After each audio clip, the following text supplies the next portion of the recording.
Hi, I'm Nancy. Welcome to my channel, Running with Scissors. If you're new, welcome. If you're returning, welcome back. In today's video, we're going to see what pattern is behind door number 22. Don't go away.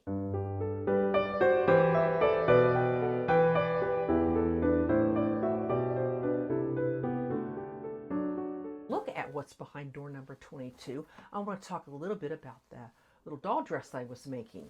I'm talking about the one made of satin with the overlay. Had lots of good ideas. I had some people telling me, don't hem it, just leave it alone. I had someone say, if you're worried about it fraying, use some fray check. I don't think it's going to fray. And I had a couple people tell me to do a rolled hem. I've never tried a rolled hem on my serger, but I'm going to look into that. That's something I need to learn how to do anyway. But I had one idea that I don't know why I didn't think of it, but she suggested taking one of the flowers, from the overlay, cutting it out and putting it on the bodice. I thought, oh my gosh, why didn't I think of that? So what I did was I cut a flower out. Then I thought, how am I going to attach it? I didn't really want to try and sew it or even slip stitch it. I thought, what can I do? And then I had an idea. How about using the steam? It comes in these thin strips. So what I did, and I'll put a picture up, I put strips of this on the back of the little flower.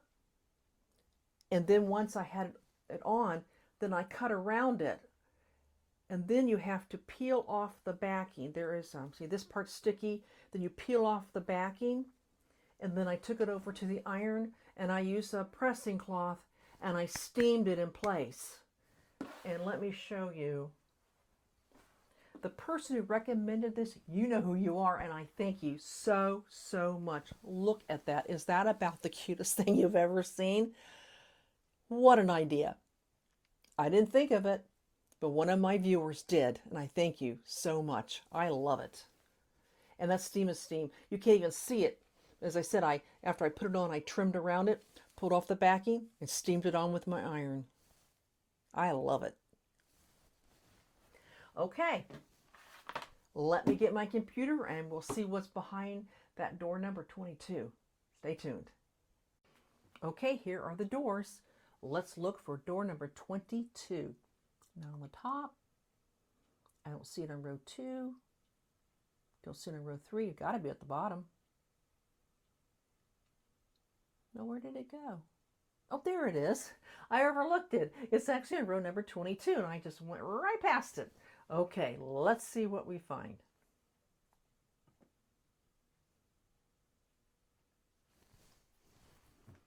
Look at this. It's called the Basic Sweatpants. Oh, I like those. Or I guess you could call them joggers too. Sweatpants or joggers, because they do have elastic at the top and looks like a little band around the ankles. Oh, I think we have another winner. I like this quite a bit. The Basic Sweatpants. The jogging pants pattern is characterized by the loose, slightly baggy fit, the cuff at the ankle, side pockets in the elastic waistband, and thus combines all the classic elements of sweatpants. The pattern is very simple so that even sewing beginners can sew themselves a pair of sweatpants. Says, by the way, the history of sweatpants or joggers began almost 100 years ago when Émile Camusset launched a first simple knitted jersey pants. Well, how about that? Yeah, I like this for lounging around. Yes. One of my viewers even mentioned yesterday, after yesterday's video, that it looks like they're saving the best patterns for last. The Basic Sweatpants. Yes. And it says difficulties easy peasy. They did say it was for beginners. All right. I do like this. Well, we have another winner. Your Basic Sweatpants. That's a pattern I'm definitely going to make. I think that's going to also be in my top 12 patterns. So tell me what you think. But I think the last 2 or 3 have been pretty good. We've only had 2, maybe 3, 2 for sure that I'm not going to make at all. but most of these are doable, very much so. Okay, let's see what we have in our Christmas story. We're on the home stretch. 2 more days after today, December 22nd. Then they, and that we're talking about the wise men again, and they opened their treasures and presented him with gifts of gold and frankincense and myrrh. And that's in Matthew 11b. I couldn't hardly read it. 11b means it was the second half of that verse. So I think we had the first half of that verse yesterday. Before we put it on the tree, I thought we'd talk a little bit about those gifts. Gold, frankincense, myrrh. What kind of gift is that to give a newborn baby? We give diapers and onesies and things like that and blankets. But let's see what these 3 things might mean. Gold is a precious metal and as such was a very valuable commodity. And that we know. We know about gold. Its value could very well have financed Joseph and Mary's trip to Egypt. The Bible does not tell us any other significance to these 3 gifts. However, tradition has it that there is a deeper meaning for each of the 3. Gold is a symbol of divinity and is mentioned throughout the Bible. Pagan idols were often made with gold, and the Ark of the Covenant was covered in gold, and that's in Exodus 25:10-17. The gift of gold to the Christ child was symbolic of his divinity, God in flesh. Now, frankincense is a white resin or a gum. It is obtained from a tree by making incisions in the bark and allowing the gum to flow out, kind of like maple syrup, I guess. It is highly fragrant when burned and was therefore used in worship, where it was burned as a pleasant offering to God.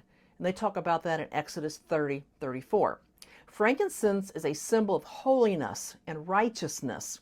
The gift of frankincense to the Christ child was symbolic of his willingness to become a sacrifice, wholly giving himself up, analogous to a burnt offering. Myrrh, a product of Arabia, was obtained from a tree in the same manner as frankincense. It was a spice and was used in embalming. It was also sometimes mingled with wine to form an article of drink. Such a drink was given to our Savior when he was about to be crucified as a stupefying potion. That's found in Mark 15:23. In Matthew 27:34, refers to it as gall. Myrrh symbolizes bitterness, suffering, and affliction. The baby Jesus would grow to suffer greatly as a man and would pay the ultimate price when he gave his life on the cross for all who would believe in him. So that kind of gives you a little idea of what gold, frankincense, and myrrh might possibly symbolize for the Christ child. All right, let's put this on the tree.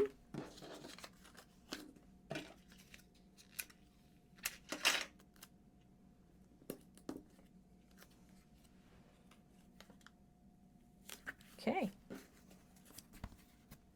and 2 more to go. All right, I'll be back tomorrow with day 23. Take care and God bless you. Goodbye.